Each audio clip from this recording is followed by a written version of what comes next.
welcome to the Improv Summit. As you can see in my little Photoshop background that I spent clearly hours doing. I'm your host, as always, Spencer. With me today, I've got the one and only PK. PK, how's it going? Oh, it's going fantastic. How you doing? I'm good. I'm good. I'm excited to have you on here to talk about improv and stuff. Yeah. Mostly just improv, not stuff, but maybe some stuff will get thrown in there as we go. Improv is stuff, let's face it. Stuff is improv, also. There it is. There it Let's is. be real. All right, well, let's just dive in. Enough about my little silly dad joke trying elements. Let's talk about you. What is your background in improv? And that's a loaded question, so feel free to answer whatever you will. Yeah, absolutely. My first discovery of improv was probably back when I was in college, or as we say in Canada, university. We were just sort of messing around at one of our rehearsals for a show that we were doing at the time, and just started doing some like spontaneous material and had a lot of fun doing it. And then decided, why don't we do a one-off kind of show at the student pub? And sure enough, we did basically the Whose Line Is It Anyway format. Don't sue me. We did Happens a lot.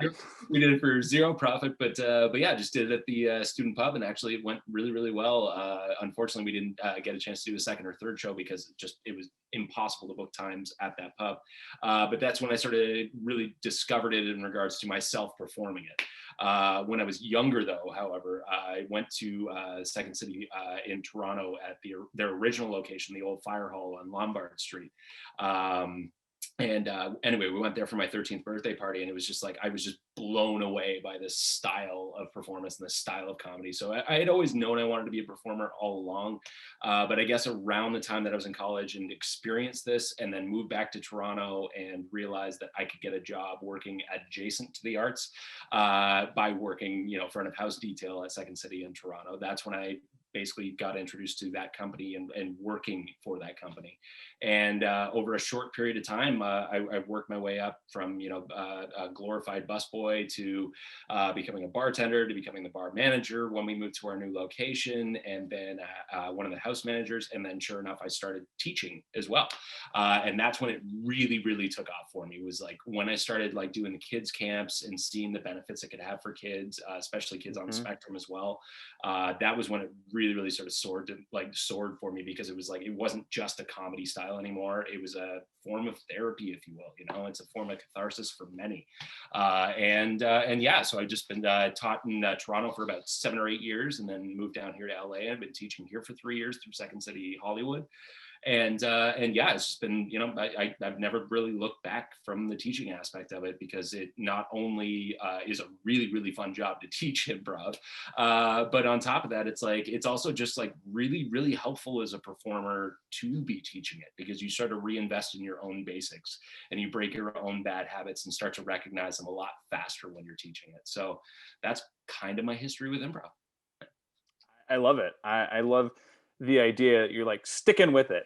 Yeah. As far as not like that's my story and I'm sticking with it or to it, but like, continuing, Oh, which yeah. leads me actually into my next question, which is actually surprising because I'm never good at segues, but I figured it out today. There it is. Um, what kept you doing improv? What you talked a little bit about what drew you to improv, but what kept you like continuing to rise up through all these different ranks, or like besides, you said like the benefit that it has for kids, but anything else that like really kind of kept you performing and teaching improv?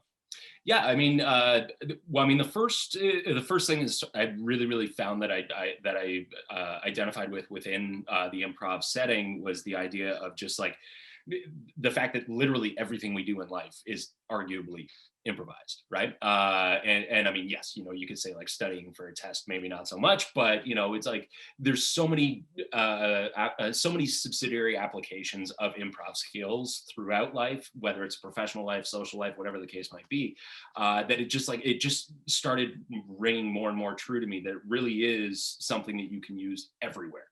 And then on top of that, it was like, the performance aspect of improv, still to this day, and this is something that my students refuse to believe when I tell them, but I swear to God, this is 100% true. I still get nervous improvising. Like I'm more of a writer in nature, but even just, getting on stage without a script, it's like, it can be a scary idea, but the feeling you get in the wake of that, the feeling you get when you step off that stage, or you hear that first set of hands clapping together to applaud the performance or whatever, even that first laugh, it's just like, it's just such a great feeling. And to know that we're all up there just sort of throwing caution to the wind together, and the idea of collaborating to create as opposed to being on your own.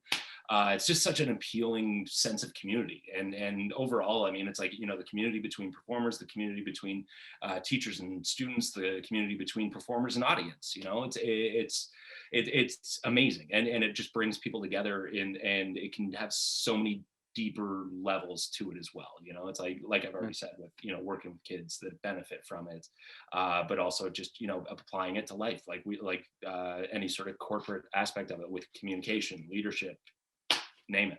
It all applies. You're jumping right into my next question, which is actually great. I mean, it was a question later on down, but we're going to say it's the next question because of the segues. Which honestly, so real quick on a quick, not a quick side note, it's a side note, but it might not be that quick. But I discovered the beauty of improv when I moved out to LA, because I went through an undergrad in college that was great, but then my internship kind of had me feeling like I was not great at anything. Like I was like the worst. I was literally told I had hit rock bottom and that I was the worst intern they've ever had, like straight out of their mouths, my supervisors. Wow. And so I lost all confidence in myself. And for a while, improv was very difficult for me because I never trusted my instincts. I never trusted what would come out of my mouth. Yeah. And then to hear like, like as I was going through Second City, as I was going through IO, UCB, the comedy sports, all of them, hearing like Spencer, you understand improv. I want you to challenge yourself to jump out in scenes, to initiate, to like do all this stuff. And then I had a music teacher once, Tara Copeland, I love her to death. And she literally said, she talked about this whole idea of like steamrolling, like you don't want to be a steamroller. Yeah. And then at one point she asked me, she was like, why aren't you jumping out and initiating scenes? And I was like, I just don't want to be a steamroller. And she laughed and looked at me and goes, Spencer, you will never be a steamroller. Do not worry about that. And I was like, okay, great. So I learned, because I've learned that it is, it's a lot about support, but throughout the experiences that I've had at different schools of study and schools of thought, hearing that I understand it, and like literally, I remember it was my Con 3 class. I think it was Con 3. It was with Katie Nonson, and she literally said, when we were doing evaluation, we sat outside. She goes, okay, Spencer, here's the first thing. You get improv. You totally get improv. You're like leading scenes. You're able to make scenes work when when your scene partner is not doing a great job. You're able to like take the lead and take the reins. And she said, like, I want to challenge you. And it was the whole idea of like initiating and playing with characters and jumping in and doing all of this stuff. And I was like, okay, I get improv. Great. My confidence went, okay, great. Got it. Now let me start the next thing. And so eventually, as I went through, improv started to teach me how to be more confident, which leads me actually into the question of, and you touched on it a little bit, what elements of improv do you feel are beneficial for like non-improvisers, non-actors, just in daily life? Yeah. Well, I mean, first off, probably one of the biggest ones I would say in regards to like communication skills and leadership skills is just the idea of listening, like, and not just hearing, but listening to your partner, right? And it's one of those things where I've definitely noticed with my teen students over the past, handful of years that I'm going to sound really old by saying kids these days, but I say it too, and I'm like, but 30. Right. Right. There you go. But no, it is one of those things where it's like, but it is one of those things where it's like, a lot of people are really, really quick to dismiss the younger generation nowadays because they see them on social media and they see them, on their phones or on their tablets or whatever devices you want to use. And they don't think that they're developing listening skills and so on and so forth like this, but they are paying so much attention.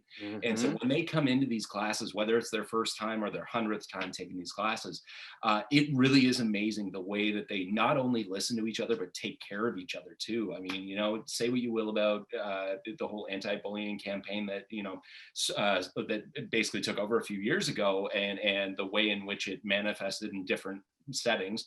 But ultimately, at the end of the day, it's like, the idea of listening and acceptance right then and there, it's like that's the be all and end all of a functional society, right? Is being able to listen to one another and empathize with one another's perspectives and recognize that we are, like, the way I see the world is not the way everyone sees the world, and that's okay. We're allowed to have different viewpoints. And in fact, the best thing you can do when you're improvising or just simply working with others in a, whether it's creative or professional setting, is recognize the fact that other people see it differently. And that can actually be a benefit as opposed to a hindrance, because it brings in perspectives you yourself may not have considered to begin with.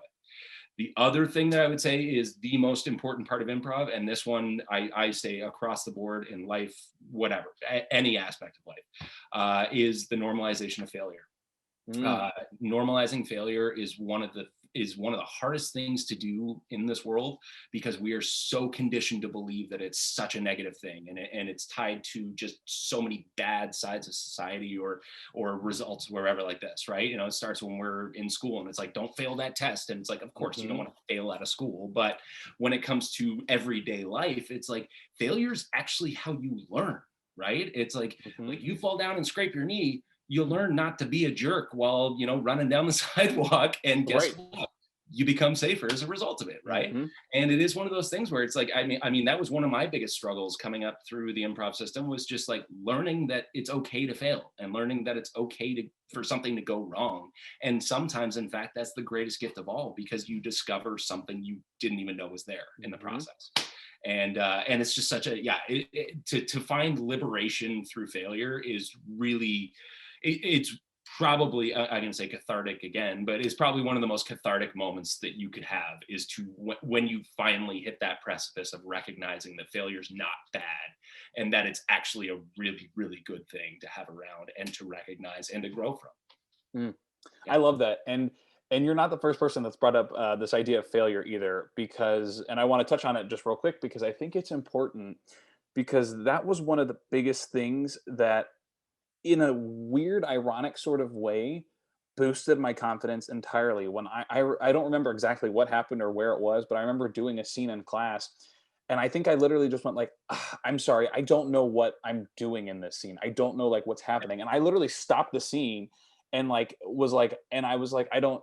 And I remember the teacher being like, no, this is great. This is great. Let's talk about it. I'm glad that you said something, instead of just continuing not knowing what was going on. And in that moment, I was like, obviously in a performance, I'm not going to just like stop it, but I've learned that I can be like, wait, sorry, what did you say? Or like, bring it into a character choice. Or like, this is like, my thing is the guy who just forgets everything, because I have a hard time remembering things in scenes. I'm not going to lie. Like halfway through, I'm like, what was my name? What was your name? What are we doing here? What's going on? And so I have to like remind myself of that. But I think the biggest thing is, the first time that I failed, it wasn't scary to fail again. I was like, this is what it felt like. And literally the world didn't stop. Everything was fine. It was just like, oh, okay. All right. Brush it off, move on. And it's such a hurdle, I think, sometimes for people to realize that failing, the first time you fail, the easier it gets, because it's interesting, because failure has such a negative connotation, like you mentioned, but it is like this, it's like almost like failing is a gift in improv. It's a weird way of thinking about it, but it's almost like, and it's like, I can take this and I can be like, oh, I failed, or I can be like, oh, that was so much fun that I had no idea what you were saying. I thought you said cucumber, and you actually said cool umber. I don't know. I guess umber is okay. I don't know. But and I was like, yeah, I've got all these cucumbers here, and the whole time it was me not understanding. And instead of being like, oh, I ruined the scene because I didn't hear you, it was like, that was a beautiful gift of you talking about cool umber and me talking about cucumber, and just making these worlds collide. And so I think that the idea of failure is just something that it's interesting how it actually should have more of a positive connotation, because the more you fail in improv, the better you get at improv. Absolutely. Ironically enough. Yeah, well, and even going back to what you said in regards to like stopping a scene to say, I don't know what's happening right now. It's like, I actually, more often than not, when I'm teaching mostly my teen classes, but even my adult classes too, I'll say this, where I will wait for the first student to say, I don't know. And then I'll say, okay, cool, great. Let's talk about it. Very similar to what you were talking about. But then after that happens, I will then say to the rest of the class, and I'll say, new rule moving forward, nobody's allowed to say, I don't know anymore, because guess what? None of us know. we're all making this up as we go. And that's the best part, is that it's okay not to know. And as you said, it's okay to work it into a scene, to recognize the fact that your character lost track of what's happening. Because guess what? Human beings do that all the time, right? Mm-hmm. So yeah. Yeah, it's like, let me take off my human face and put on my improviser. Like, it's like I'm still a human, Yeah. even when I'm improvising. Oh, absolutely. And Uh, and I mean, the added bonus of it too is that it's like, as much as it's as much of as it's a terrible thing to tell a student who's very new to it, audiences love watching improvisers screw up. mhm. And that's one of the best gifts you can give them, is showing your vulnerability on stage and embracing it and leaning into it and just having fun with it. You know, it's like Oh yeah. they love that moment when an improviser sits there and just goes, "Mhm," and then digs their way out of it. You know, it's like, it's I amazing. remember, on that note, I remember doing when I was with Holly Laurent from my 5B class at IO, Mhm. and we did this activity where one person was like an expert in something that they love, and the other person may or may not know what it was, but we weren't saying what it was ahead of time. And so the person I was with was like super, like worked at a weed shop and like was super into weed. I've never smoked weed. I have no idea about anything. And the first thing he was talking about is like, so I was the person who didn't know and he was the expert. And so he started talking and he's like, he's like, oh, I need I need some sativa and da, da, da. And I said, wait, are you talking about like like you want some sugar? Like I can get you sweet and low. He goes, not stevia, sativa. And I was like, oh, um, what? And like the whole time it was me. He never referenced that it was weed at all, which was super funny because it was me just like assuming that it was this thing or this thing, and it made it so funny. Oh And yeah. then likewise, on the flip side, when I did Little Shop, for whatever reason that was what I became an expert in when I did it, because that was the first thing I thought of. Was I kept shouting out like references to that movie, and the other person picked up on it, so they would throw in a couple things, but overall they just pretended not to know, which works. But what you're saying with the audience loves it when you fail just as much as they love it when you get it right. And there's no Absolutely. right or wrong. Yeah. It's just like it's getting it right and getting it righter, more right. I don't Yeah. know, that's a weird way of putting it, but Yeah. the audiences love it either way. And Yeah. so just play to your strength. If you don't know what the topic is, there's no sense in like really trying to figure it out. It's just like going with what you know. If it's like the suggestion of science, I'll tell you, oh, there's a bunch of letters on a periodic table. I can tell you the Greek roots of most of them, but I wouldn't be able to tell you what any of them do. And it's like, but I'll go with what I know. I know Yeah. some of the names. I know they all have numbers, Yeah. but like I literally don't know what half of them are. So that's what I would say. Speaking of, Mhm. and another segue that's maybe not quite as great of a segue Two as and a they've half for been, three. There we go. Yeah. but we're trying. I'm trying. Um, Improv itself is such a broad term. There's so much to improv. Yeah. What do you have any like favorite styles or genres or types of improv, and or any favorite improv games or warm-ups? Anything at all is fair game in this question, but what are your favorite improvised elements? Yeah, I mean, so one of my favorite warm-up games is These Are Five Things, which Love it. is, yeah, it's just a stupid, fun, silly game, and I love playing it with my teen students first thing out of the gate, first class, just because it teaches you that it's okay to just make ridiculous claims while on stage, right? And also, Uh, on a quick side note, for those that are watching and those that are listening, because I play this a lot with kids and I play a lot with adults, literally stop thinking. Like people are like, it's like five cars that don't exist. Oh, like people think it's funny when I do it because I'm like, five cars that don't exist. Okay, super big car, smaller car, an even bigger car, car that's big and small, and the Tesla's brother. Like it doesn't matter what you Oh say. yeah, yeah. No, and I mean that's the best part, is that it's like whenever I'm teaching these younger students, it's like, and we play five things. I mean, one of the common things that I'll throw out there is like five ice cream flavors that had to be discontinued because nobody would buy them. And it's like the first couple right out of the gate, it's always like food related, but then you usually get to four or five, and then that's where something pops out of their mind that they didn't even know was there. So it'll be like lime, kiwi, Mhm. salt, grandma, and then you're sitting there just like, grandma ice cream was the greatest gift you could have given in that Yeah. moment, because Mhm. everybody on the screen immediately lost their minds when that And happened. that's the one you're going to pull for a scene is Oh grandma my, ice cream. of course, absolutely, right. But yeah, and then as far as performance styles, I mean, I know it's not everybody's favorite, but I've always been a huge fan of Armando style, Mm. other people refer to it as different names, but I've always known it as Armando, where it's basically you get a suggestion from the audience, and then one performer will step forward and perform a monologue inspired by that suggestion, whether it's in character or from their real life, and then the rest of the crew will basically jump forward at the end of that monologue and do a series of scenes inspired by the information that was released from that story.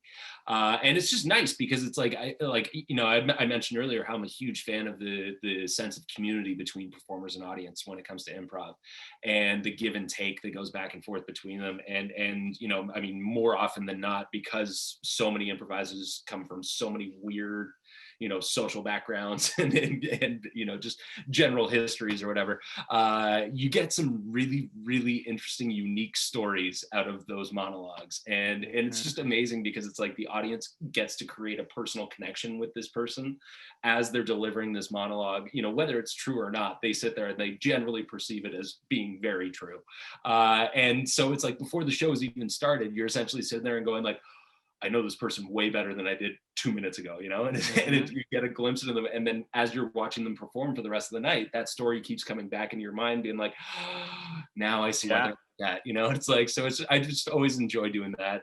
And it's always just fun too, to riff off of somebody's real experience, so it's like, that's always fun. Yeah. And Also, then, you said glimpse. You said glimpse the moment that I was gonna say get a glimpse of their life, and you literally said it, and I was like, wow, you read my mind. What a mind meld. I literally was gonna say a glimpse. there you go. Yeah. Yeah. Also, I think we have like the same water bottle. Well, you can't see it because of my background, Look, but it's just yeah, a big white, wide white. Oh yeah, you can see it right here. It's like there you go. basically the same thing. There you go. Yeah. Yeah. Yeah. Just It's like the branded. YouTube. Like, Yeah. Mine says, "Don't make me use my stage voice. I won it in a contest." So oh, amazing.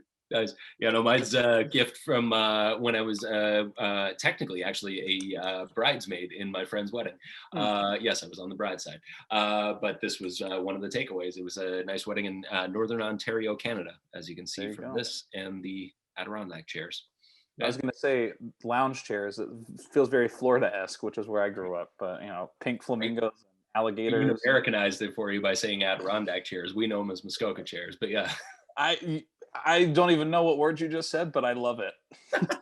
Because it goes back to in a way, I see I'm circling back here to Yeah. the Armando of getting a glimpse of someone's life, like we talked about, which it's like, oh, these words that I've never heard of, that's great. Now I can pull these things as like ideas I can have in my back pocket for all this stuff of like, oh yeah, I made it easier for you by doing this. And I'm like, that still doesn't help me, which is great. Because if I didn't even know what it was, I could take that into the scene and be like an expert, the expert game, or what we were talking about earlier, the expert thing of being like, great, you told me this word and I have no idea what it is, but I'm going to make a choice. I'm going to Oh, choose. absolutely. Yeah. And I love that. Anyway, continue. I cut you off. Oh no, I really didn't have much to add to that, but on the heels of what you're saying there in regards to creating just sort of false information surrounding something you don't know, I mean, like that's one of my favorite things when it comes to improv, in regards to like skills you develop, Mm. because the best part of it is that it's like you very quickly learn over the course of just a few performances in improv that it's like nobody in that audience, generally speaking, I'm sure somewhere it's happened to somebody, but 99.9% of the time you can fudge whatever information you want into a scene and nobody in that audience is going to stand up and be like, actually, and correct you on it. It's Yeah. like you could tell me that rainbows are made from unicorn farts and stardust, and I will, and in an improv scene everyone will go, cool, great, let's move on, and they'll just Yeah. move forward with it, right? And that's the coolest part of it, is that it's like you can literally feign expert knowledge in anything you want Mhm. and nobody will call you on it, and Yeah. yeah. Unlike the real world, where I remember this actually is relevant to that, because I remember I used to work as a server at a Mediterranean restaurant. Mhm. And being Greek, I was like, I can pronounce all these words because, of course, they're Greek words. Yeah. Um, and this one lady ordered a moussaka, right? It's an eggplant lasagna for people that don't Okay. Yeah. know Yeah. what it is. I like pasticcio better, but whatever. But I brought. She's like, I'd like to order a moussaka, and I was like, okay, one moussaka coming up. Blah blah blah blah. Then I brought it back out and I said, all right, here's your moussaka, and she literally grabbed me by the arm and goes, it's pronounced moussaka. And my first thought was, I work here. My second thought was, I'm Greek. But I didn't say any of that to her, but it makes me think of that moment because that wasn't an improv scene Yeah. and it wasn't an improv audience. Oh yeah. So like those moments, if it's mispronounced, and it's tricky because as a Greek person, I'm like, "Ah, if you pronounce it wrong, I'm gonna do one of two things. I'm gonna just ignore it and just like play it up. Or two, I'm gonna correct it in like such an interesting way where I'm not gonna be like, no, that's not how it's pronounced. I'm gonna be like, oh, Musaka. Oh, would you also like the computer as well? With like like bringing something that's very clearly pronounced a different way Oh yeah. to like make it a joke. So it's yes anding the idea, but also like being like, hey yo, just so you know, that's not how you say it, but I'm not gonna call you out on it because Oh yeah. that's what makes it fun. Yeah. And so that's unlike the Musaka lady, who I'll just call her Musaka mom, I guess, at this point. But yeah, I mean, no, and that's a great example of just like what we were talking about earlier with like gamifying failure, right? Like Mhm. just turning it into something and having fun with it instead of being like, wow, and being the curmudgeon one who's correcting everyone because frankly, nobody likes that improviser. So yeah, Nope, except for that improviser. exactly, And exactly. maybe then I don't like that either. That being said, Yeah. because this is one of my favorite moments ever working at a restaurant, even though it was like such an awkward experience. It was one of those memories that I remember. Improv's tricky because a lot of times you don't record improv, and Mhm. so like I said, I forget what's happening halfway through the scene. So to ask me like if you go back and review, let's see what happened, I'm like, "Pfft, if you can forget me remembering any scenes that just happened except for ones that stick out to me. Yeah. And one of the stories that sticks out to me is really awesome improv show auditions, which I've said multiple times on here, but no, not everyone knows the story. But the third time I auditioned for it, it was during the third time I was called back for it. Finally got in, by the way, just for Nice. everyone watching at home. I was in, 2 months before pandemic, so that was exciting.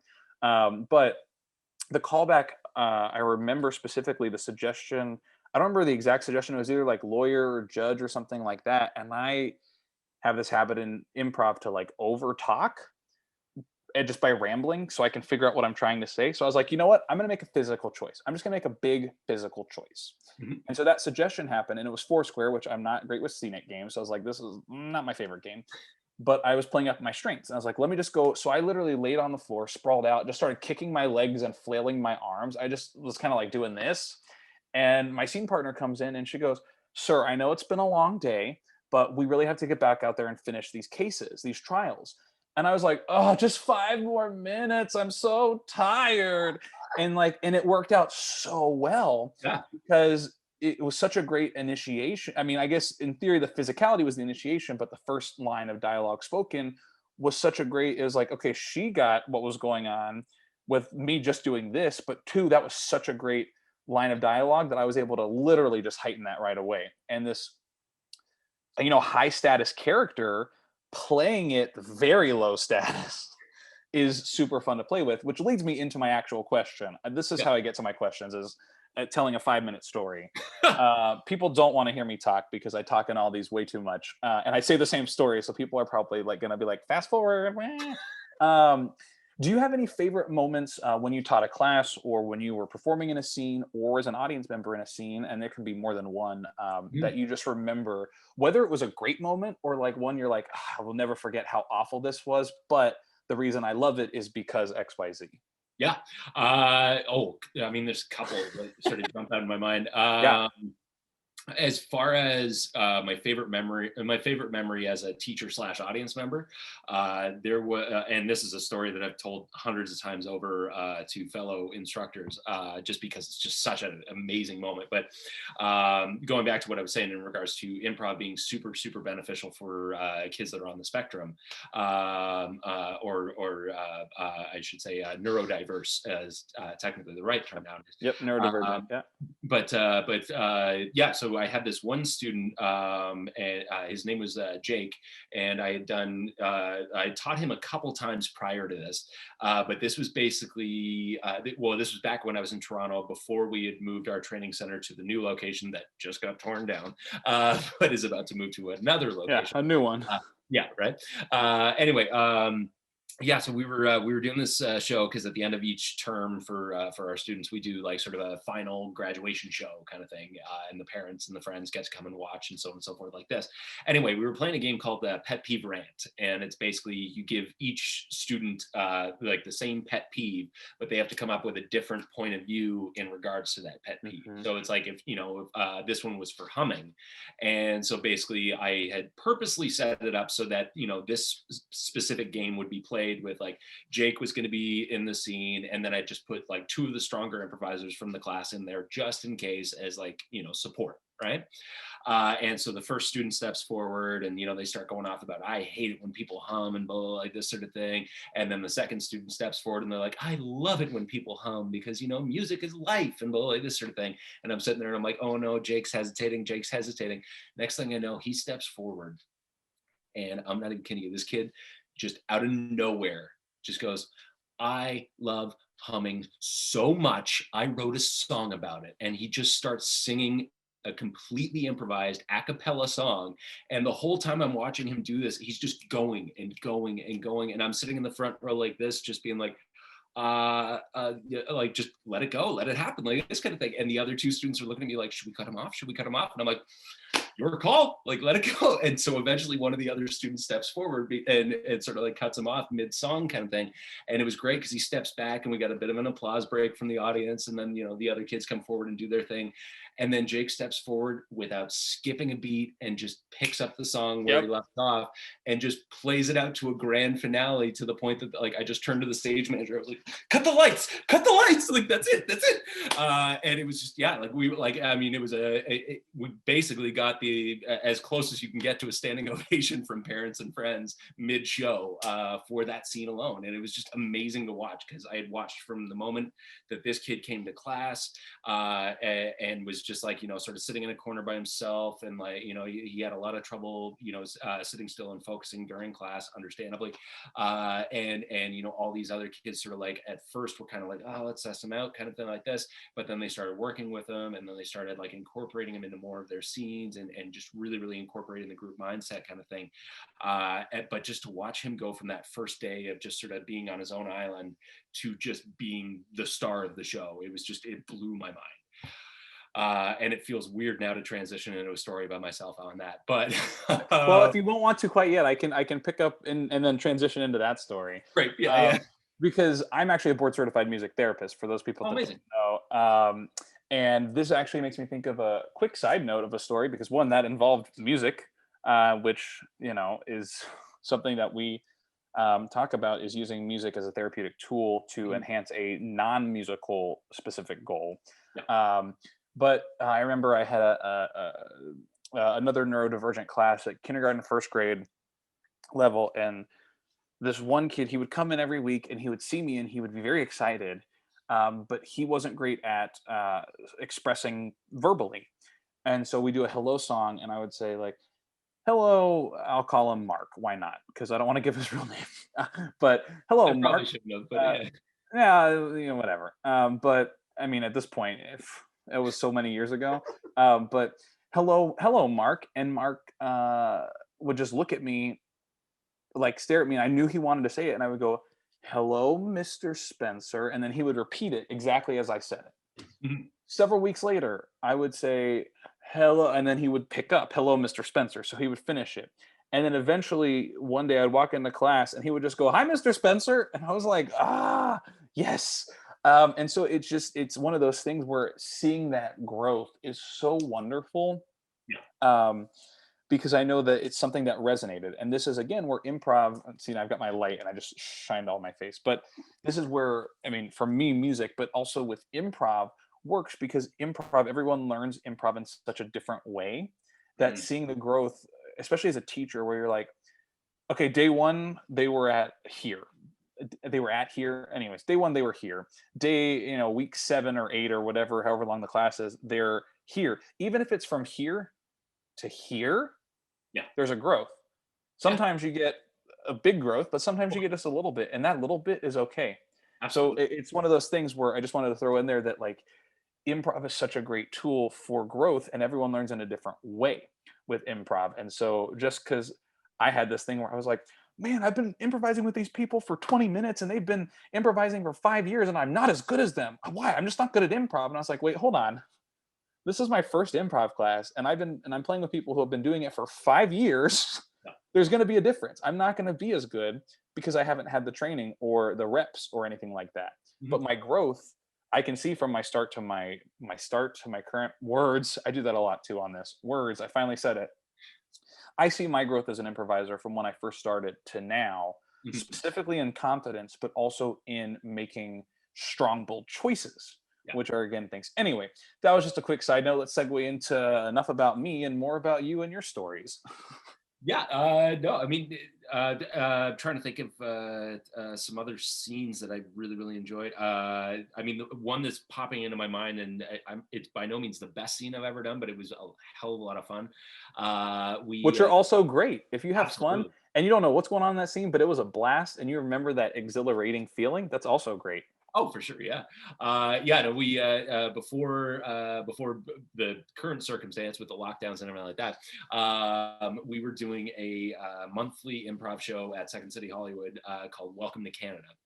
And it was basically a bunch of Canadian expat improvisers who, like, we all know each other from back home in like Toronto, and basically we would band together once a month just to do a, like, throw it into the wind kind of improv show. It was about like I think it was like a 45-minute show or something like that, where we would have like games with the audience and stuff like this. It was basically we were trying to do the equivalent of improv show slash party. Mm. And anyway, long story short, I can't even remember how we got onto the topic, but we ended up doing this one scene where I just like I jumped at, oh no, no, I know what it was. It was what was your favorite Christmas gift as a kid, was the ask for the from the audience, and somebody said Teddy Ruxpin, and the first thing that popped in my head was I flashed back to like grade one, or sorry for you American audience, first grade, and I watched as I had this flashback of my friend who brought in his Teddy Ruxpin, which I was very jealous of at the time, and he popped in an AC/DC tape, and just watching Teddy Ruxpin like trying to function. And like, for those that don't know, it was basically a stuffed teddy bear that had a cassette deck in its belly, and you would put in a tape that came with Teddy Ruxpin, and he would talk and sing with you and so on and so forth.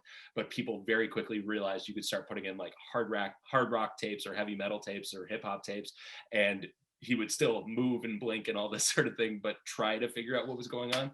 And it was just very, very fun. Anyway, long story short, I ended up playing a Teddy Ruxpin with a with a heavy metal tape inside of him that had become possessed. And it was basically, I was just sitting in the corner of this kid's room, and the other improviser was playing the kid, and I just started whispering these horribly dark intentions for this kid to take over the world.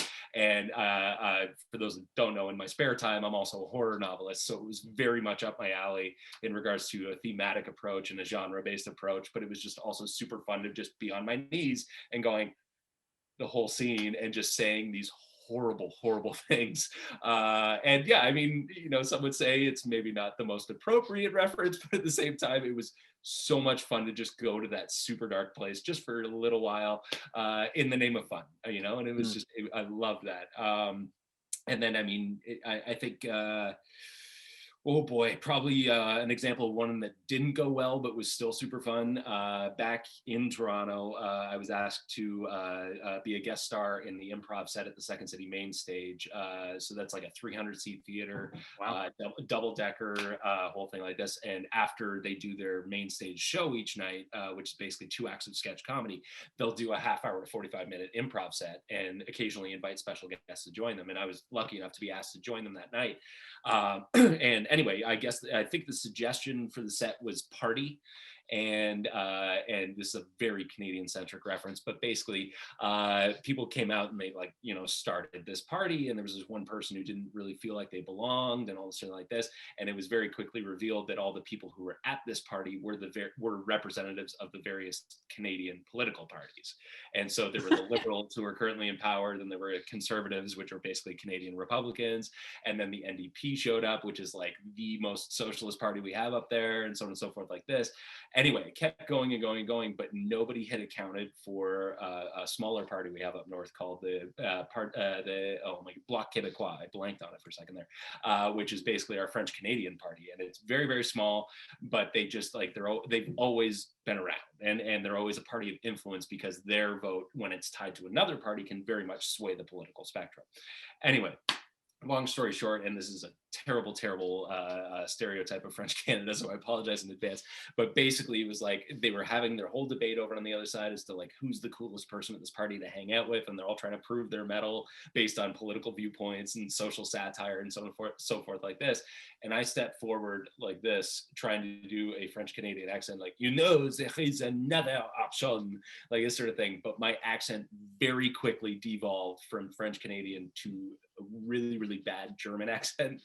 And they immediately called me on it on stage in front of 300 people. And for the life of me, I could not get it back. And it just kept falling further and further and further away from what it was originally intended as. And just every time I opened my mouth, like as soon as they called it out, every time I opened my mouth after that, it just got worse and worse and worse. And I could feel myself sinking into this like ethereal accent that had nothing to do with what I originally intended, but still just fought through it for the hell of it, right? And thankfully, you know, a few minutes later, somebody cut the scene, but I was just like, that was a big failure in front of 300 people right there, and they all seem to enjoy it. So hey, let's move on and just forget that happened. So. It's like when I did my Arnold Schwarzenegger voice, we did an improvised Jingle All the Way for an online improv like movie team that I'm on. Yeah.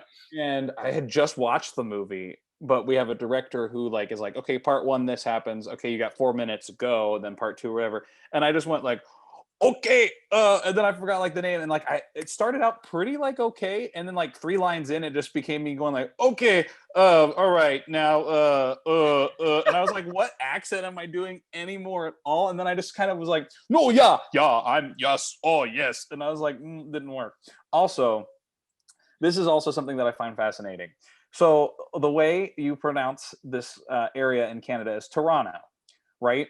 And so it's so interesting to me how everyone in America says Toronto, because it feels a lot more difficult for me to say. I'm like, why are people calling it Toronto? It's like more work than just saying Toronto. Like, I don't know why. I don't know why. And every person I know that's from Canada is like, you're saying it right. I'm like, it just seems easier to say it that way. Yeah. I don't know why Toronto.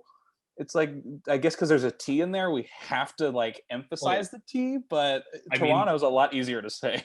Oh yeah, I mean the running joke in Toronto is basically like when you hear somebody say the name of the city, you can tell if they're from there or not, because it's not just American exclusive. Like even people from other areas in Canada will call it Toronto, but anybody from the city pronounces it like Churana kind of thing. It's like Churana, and it's just because you say it so frequently, it just rolls out, right? That, and it gets cold enough up there that most of the time we're just trying to keep our mouths closed. But I mean, as I always tell people, it's like if you ever want to learn how to do an accent of somebody from the northern area, you just got to hold that upper lip as stiff as possible, and there you go, right there. And I'm from Toronto, right? And there it is. There it is. It's also like what is it, Regina? See, and I say like Saskatchewan, but apparently that's like not right either. It's like it's Saskatchewan and Regina. Yeah, and see, because I only know this because Regina is Latin for queen. Yes. So that's why I think of it as being Regina. Oh yeah. But I remember there's a kid in our class. He's on a completely side note. We'll get back to the next question, but it just makes me laugh because we were like going through the words and we were like translating the passage, and we're like, Regina is like how you say it in Latin, and and he just like with like all of his might when he said it, he just goes Regina, and then like my teacher like literally she went like this. She literally just like was like like she couldn't hold it in because not only was it like the mispronunciation of it, but with the gusto that he said it, it was, we all just were like, and like we all tried to stifle it because we weren't trying to make fun of him, but it was so funny. And like that's the only thing I remember from Latin is that moment.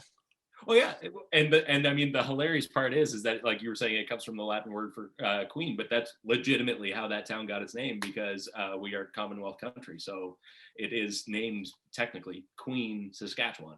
Yeah, there you go. Yeah. Well, But on of course, Regina is definitely public fodder for any kid in grade school in Canada. So yeah, Mhm. yeah, Well, going on with the facts about Canada and all the delicious maple syrup that's apparently real in Canada. absolutely. Um, the anyways, the Toronto Maple Leafs, not the Toronto Maple Leafs. That's Mhm. a hockey team. It is I don't best know team much in the about league right hockey. now. I'm just saying, man. Yeah, But that being said, based on Canada, let's talk about improv. yeah. So whether you live in Canada or Mhm. America or anywhere in the world, see, I'm getting back to it. I got We're it. done.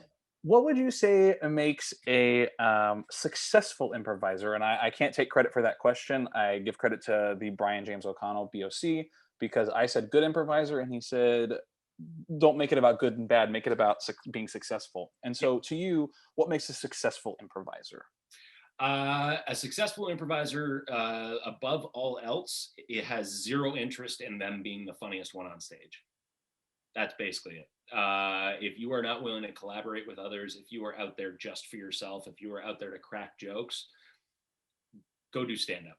Don't do improv. Improv is meant to be a collaborative art form. It's meant to celebrate the idea of multiple minds coming together. It's meant to celebrate, various perspectives colliding on stage. It is not meant to showcase any one person. Are there people who shine in improv shows? Absolutely, and audiences will always pick their favorites. But if you are actively trying to be that person, you are immediately submarining every set you are in. Yep. It's funny that you say that because I don't think there's been a single person on here who said you have to be funny to be an improviser. It's Got it. all about support. It's about, especially when you're on a team, realizing that you're not the only one on a team. But I also wanted to touch real quick on what you said about the audience will pick their favorites. And if you're trying to be that person, I've learned the more you try to do it, the less likely it's going to happen Absolutely. because the audience can read that too. The audience isn't, they always say like play to the audience as if they don't know anything. I'm like, no, play to the audience at the height of their intelligence because the audience is smart and they'll figure things out. Um, but it also makes me think of like, I remember there are times where, people are like, Spencer, you got to go out there and do more. I'm like, why? They're like, the audience loves you. I'm like, but what did I do? Like, and that's the beauty of it is I don't even know what I was doing that made the audience fall in love with me Mhm. or my characters or whatever I was doing in an improv scene because it was so spontaneous. And like that's what makes the audience is again, it's like that fake BS. Like audiences can pick up on that. They know like when you're faking it and when you're like actually genuinely in a moment. Because Yeah. I remember this one time on a quick side note, it's not an improv thing, but I did Jamba Juice the musical last year at Fringe, which I wrote and like starred in. And there's this one time where it's like my character like falls in love with this girl, and he's like, here's my card. My name is Apple, because or she like hands him a card, and it's like from the Apple store, and she's like, whatever my name is. I'm like, my name's Apple, Trevor, and I was so in the moment on the last show that I went, my name's Apple. No, it's Spencer. And then I stopped and everyone starts laughing. I went, oh no, it's Trevor. And like it was, and like I was so into the moment and the audience loved it because they were like, he wasn't supposed to say that. But Yep. like I was so in the moment that I literally changed it and said my actual name. And so it's one of those moments where the audience fell in love with me in that moment Yeah. because it was unintentional, which also leads back to improv being something that's great for those moments of like, well, that was an improvised moment and it worked. And I failed, quote unquote, with the script that I wrote, but I didn't fail in that moment because we kept it going, because that's what live theater does for you too. But Absolutely. Yeah, no, and I mean that is one thing to remember too, is that it's like a lot of people because improv is referred to as a comedic style, even though there is very much such a thing as dramatic improv and so on and so forth. But because it's so commonly referred to as a comedic style, everybody's always setting that expectation on themselves before they even try it for the first time of like, I gotta get laughs, I gotta get laughs. But what people don't realize is that in improv, laughs come in very, very different forms, right? When you're pushing a joke in improv, you'll get a giggle, you'll get a chuckle, you might get a momentary laugh. But the things that really, really slay audiences, the things that get people falling out of their chairs laughing, is when they identify with the people on stage. Mm-hmm. When they identify with a moment of failure or a moment of like, he wasn't supposed to say that, right? Or even just when they identify with the human condition that's being portrayed up there. You know, it's like I often say to my students, yeah, it's like, it's great to get laughs, but if you can get an audience to subscribe to a sincerely painful moment with silence, they are just as much on board. And all you have to do in that case is just give them one thing to laugh at to get out of it. Mm-hmm. And you have built the credit, you have doubled, if not tripled the credibility of that scene simply by playing something real, you know? I love that. I love it. It's great. I was mesmerized by your answer that I like literally just was like, what do I do next? But the thing that I checked my list and I was like, oh, I know what to do next. Yeah. The question is, it's just if you have any, now's the time for plugs or pitches. If you have anything you want to plug or pitch, now's the time. Yeah, so something really, really exciting that's happening is we just formed a union for the faculty at Second City training centers in Toronto, Chicago, and Los Angeles, all three cities of our training centers. And the really cool thing is that it's the first union of its type, which is A, international, and B, representing freelance arts educators. And so we're actually not only empowering our own voices as the instructors of the training centers and therefore helping to boost the experience not only for our faculty but for our students as well, but we are also technically setting a precedent for any other freelance arts educators that are out there that have ever felt as if their voices are not being heard in the workplace. So if you want any more information, check out @ACE Union. We are on Twitter, we are on Instagram, we have a website linked to both of those social media sites, and yeah, come and check it out and see the kind of the really cool work that we're doing, because we're not just doing it for us, we're doing it for everyone. Thanks so much for joining me here. One final question I have for you. This is the big question that is the reason I'm doing this improv summit. Mm-hmm. A lot of times I get people pre-pandemic, but even now with improv being available really to anyone, anywhere, with the whole like online situation. Oh, listen to that. I said online. That was that guy. I got a little not so Spencer there. Got a little more like, Midwestern or maybe a little Canadian. I don't know, but online, I guess some places say inline. Anyway, the point is, before pandemic, but even like now, I get a lot of people that come up to me and say, Spencer, you've done improv from a lot of different places. Where should I take improv? Mm-hmm. And it's hard for me to answer that question, at least to sum it up and like, go here, because there's a lot that goes into that. So if someone came up to you and said, oh, where should I take improv? See, I did it again. Didn't even try. This is because I do a character that's very like Midwestern, and so now I'm like thinking of all my characters as I talk. But if someone came up to you and said, where should I take improv? What's like one piece of advice or one tidbit? I guess tidbit's a word that you can use to explain the situation. Anyways, you get what I'm saying. What's a piece of advice you give to people if they came up to you and asked you that question? I would say that it is impossible for me to tell you exactly where to go. I mean, most of my personal experience has been through Second City, but ultimately, it's like there are so many different places you can go. You know, we've already listed off a bunch of them earlier. Talking about like Groundlings, UCB. Unfortunately, IO West is no longer, but if IO still exists around and wherever anybody's watching this, go and check out everything you can. I mean, like a lot of my students, whether it's sketch or improv, they're constantly just like, what do we do to get you again as an instructor? And I'm like, thank you for the compliment, but in all honesty, you don't want me again as an instructor. I've imparted my wisdom onto you once.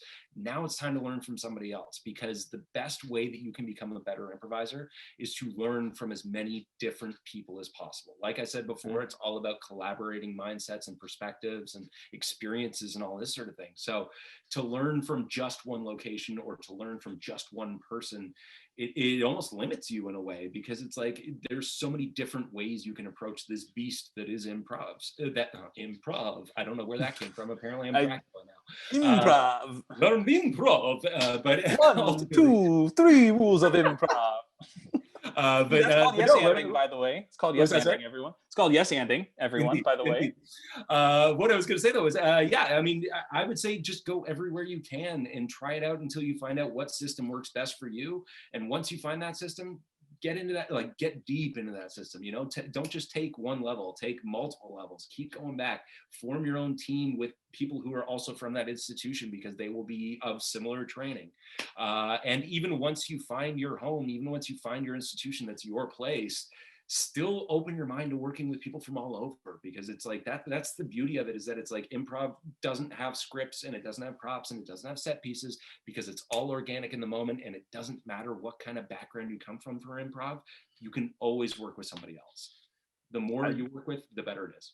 that's great. I love it. I think there's a lot to dive into. I don't know what the word is. I For whatever reason I looked at my desktop because I think the cloud changed colors in the background. It was like I'd never experienced it before, and I think it was just my only seeing eye to like literally notice it.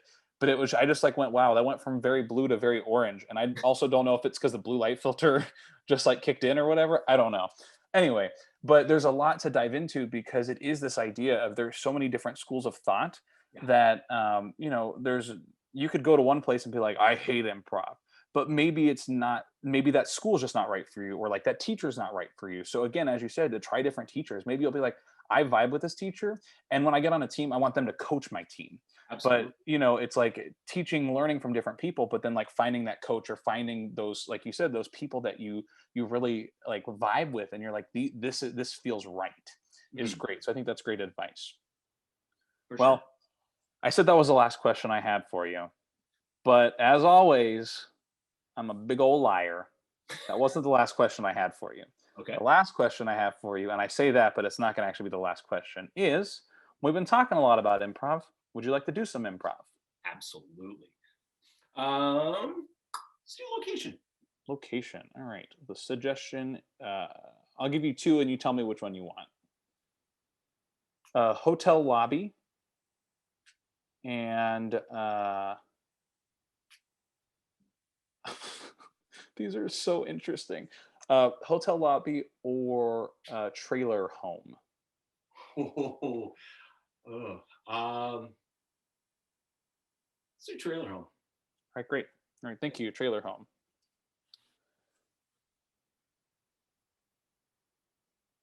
Listen, my trailer is bigger than yours. And it's going to stay that way because you're on my turf.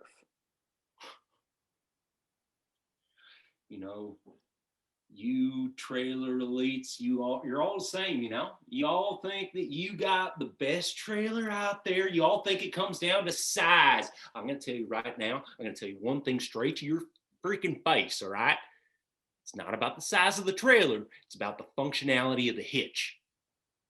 You can take that to your grave, son of a bitch. Spoken like a true inferior trailer owner. You think it's all about the hitch? It's all about the decoration, the decor, the shape, the size, the horsepower, every single thing you want, the way in which you live inside of it, the way your feng shui of your bedroom is. The feng shui, I got to tell you, the feng shui is like probably the most important part. I mean, if you're not enjoying the aura of which you're living in, I mean, it's just no good.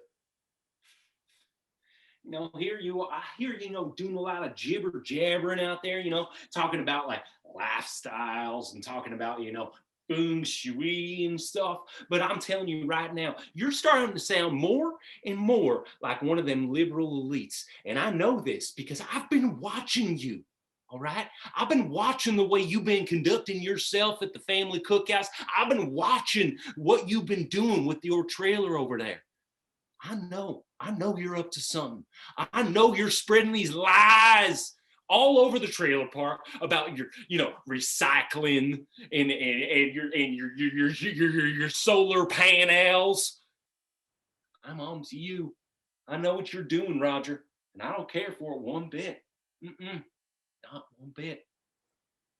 Well,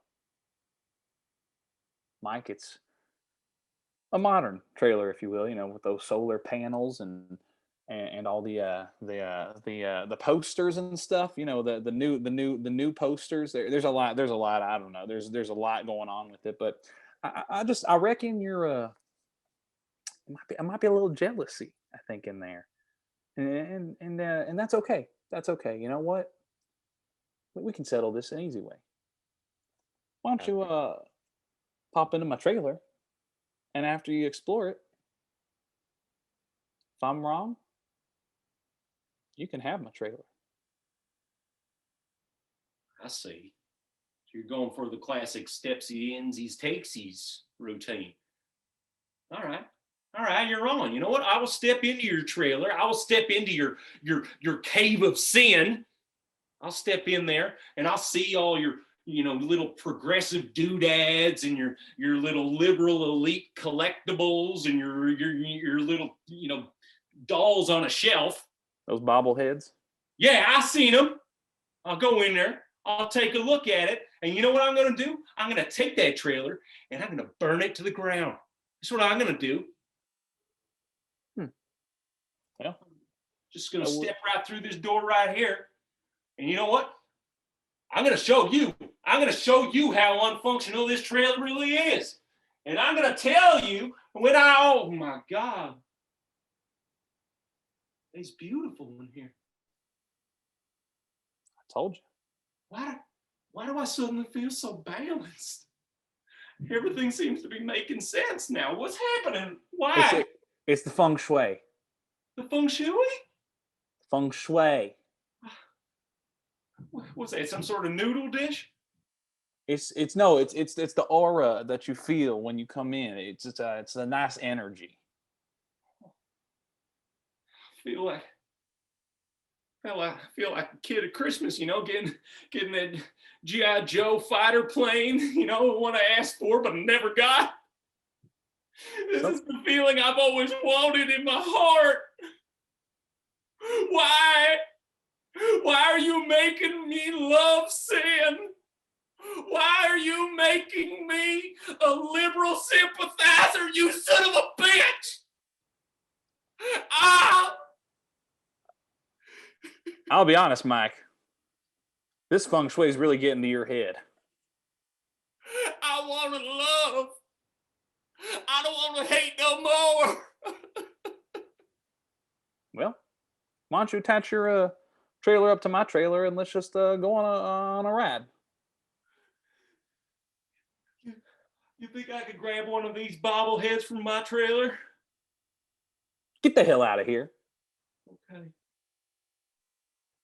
I'm just going to take this plant. Put it back. Okay.